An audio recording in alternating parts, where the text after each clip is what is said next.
Во французской стороне, на чужой планете, предстоит учиться мне в университете, а не прогуляться сегодня нам с вами по Латинскому кварталу. Через неделю начинается учебный год. Я думаю, что это будет интересно и моим постоянным подписчикам, и тот, кто впервые попал на мой канал.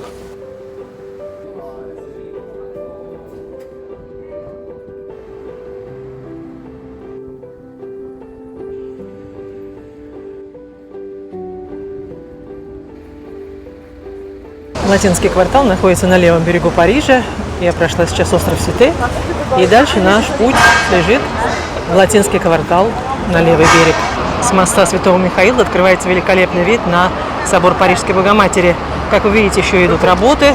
Закончатся ли они, как обещано, в 2024 году? Поживем, увидим.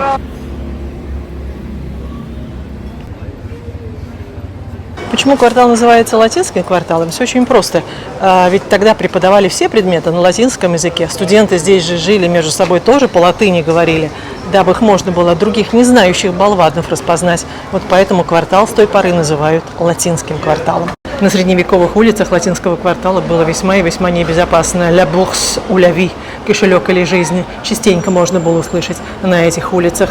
Впрочем, опасаться нужно было еще и помоев, которые выливали из окон на такие узкие улицы. Ну а сейчас здесь разместились дешевые рестораны, где можно поесть, не знаю, за 10-15 евро, и где, возможно, не самое лучшее качество еды. В основном туристические. Но здесь же находится одна из старинных церквей 15-16 века, церковь Святого Северена. Это тоже Латинский квартал.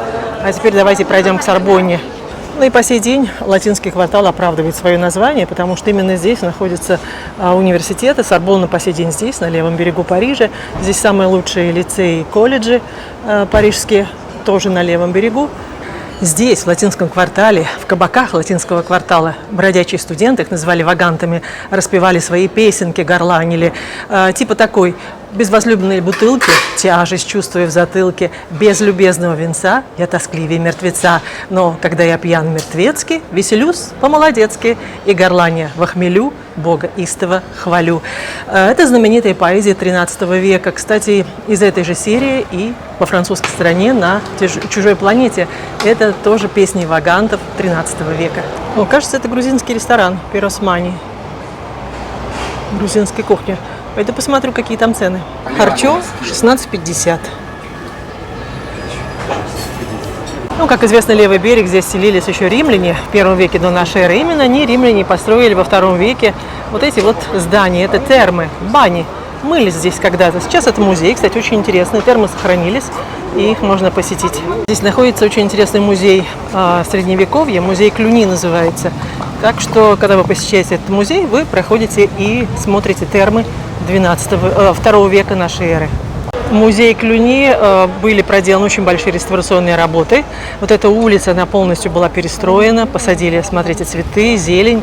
И здесь теперь вход в новый музей, музей средних веков. Так что будете в Париже, очень даже вам советую этот музей посетить, он очень интересный.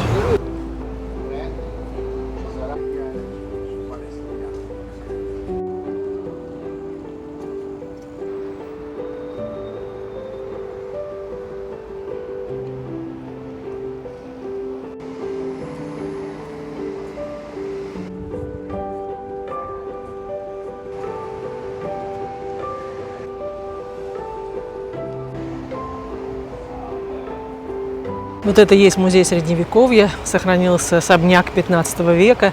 Именно здесь, в этом особняке 15 века, и открыт музей Средневековья. Ну а напротив музея Средневековья находится знаменитый университет Сорбонна перед вами. Почему Сорбонна называется? Да все очень просто. В 13 веке здесь жил богослов по имени Робер де Сорбон. Он основал факультет богословия. Именно его имя и перешло на весь университет Сорбонна. Известно, что в Сорбонне было 3 факультета – юридический, медицинский и богословский. Чтобы стать врачом в средние века нужно было учиться 5 лет, а чтобы стать философом-богословом, учились в университете 15 лет. И только в 35 лет можно было начать преподавание. Кстати, о преподавании. Что касается преподавания, могу вам сказать, что сейчас во Франции не хватает, об этом очень много пишут, не хватает 4000 преподавателей. Это большая проблема, потому что молодежь не хотят работать в школе. Почему? Да потому что низкие зарплаты. Одна из причин, потому что есть еще и другие причины. Но одна из причин – низкие зарплаты. Я вам могу сказать, что молодой специалист, скажем, преподаватель иностранных языков во Франции, начинает свою карьеру в школе, преподает, его зарплата брют 1500 евро в месяц. Это значит, нет, он получает, этот молодой преподаватель, 1250 евро. Но причина того, что не хватает учителей во Франции, не только низкая зарплата, но могу вам сказать, учитель не имеет права ставить плохие оценки ученику, дабы ученик не остался на второй год. Это запрещено. Кроме того, если ученик плохо ведет себя в классе, то учитель не имеет права попросить его покинуть класс. Это тоже запрещено.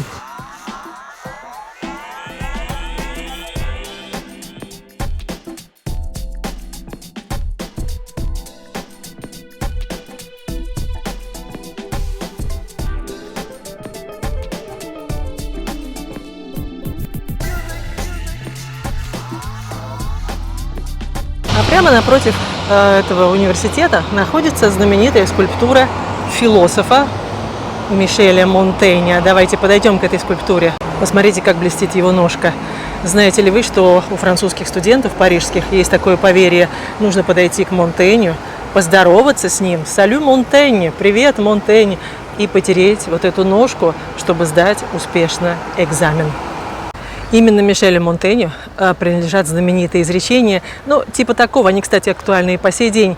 Высокомерие складывается из чересчур высокого мнения о себе и низкого о других. И еще одно изречение Мишеля Монтенья весьма и весьма актуально. Вот что он писал: правительство, которое хочет иметь дело с людьми, а не со скотами, не только не ставит преград умственному развитию народа, но и поощряет его устройством всевозможных школ.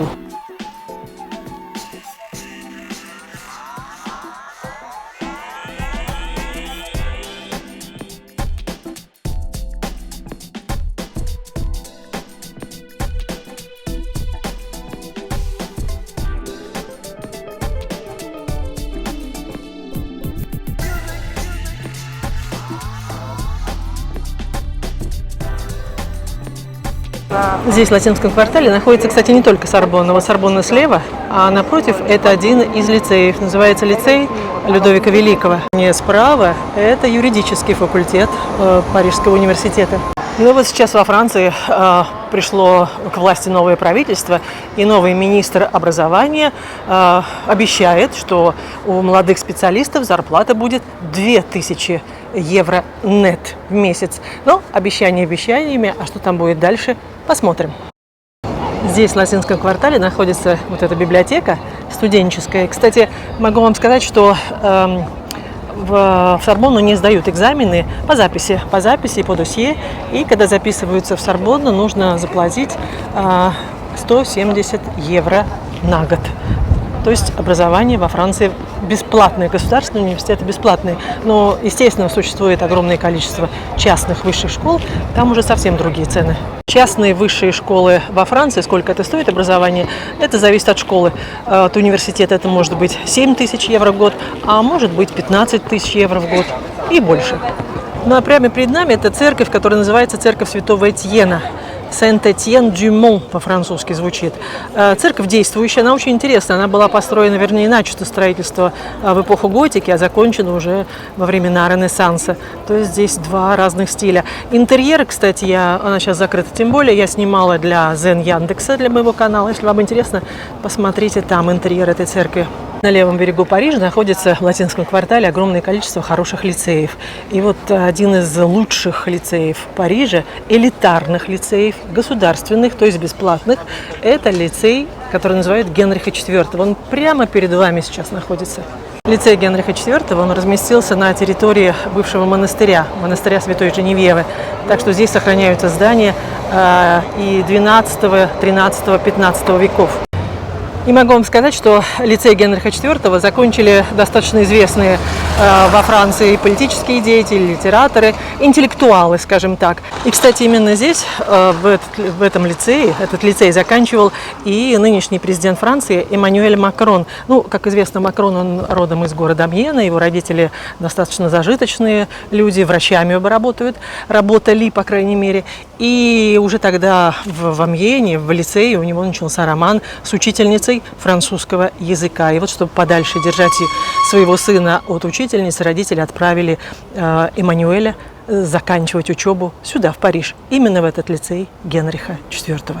Лицей Генриха IV, но это, кстати, лицей колледжа бесплатный, государственный, но чтобы попасть сюда, нужно подать досье, и отбирают по досье учеников, то есть самых лучших, самых умных, самых сильных, поэтому не стоит удивляться, что самые лучшие результаты именно у выпускников этого лицея. Вот здесь напротив Пантеона очень дорогие квартиры, кстати, именно здесь напротив Пантеона, недалеко от Генриха IV, селятся многие французские министры.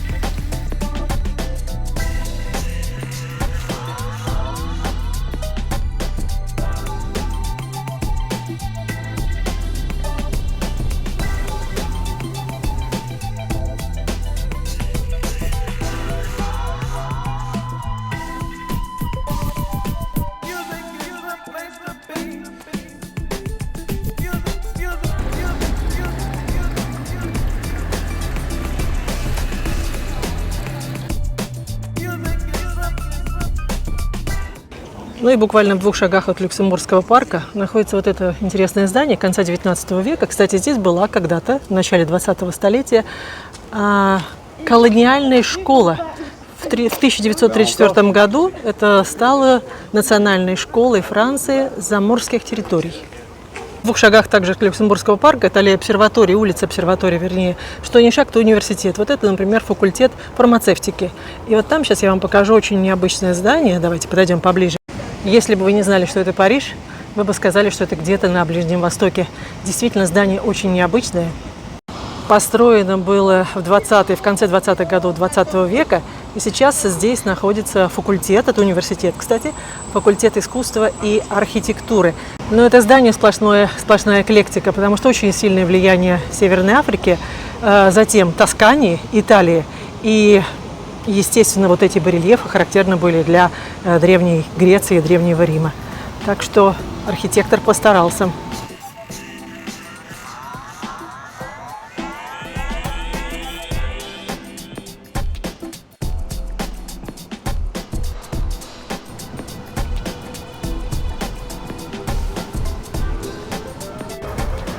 Ну вот наша прогулка подошла к концу.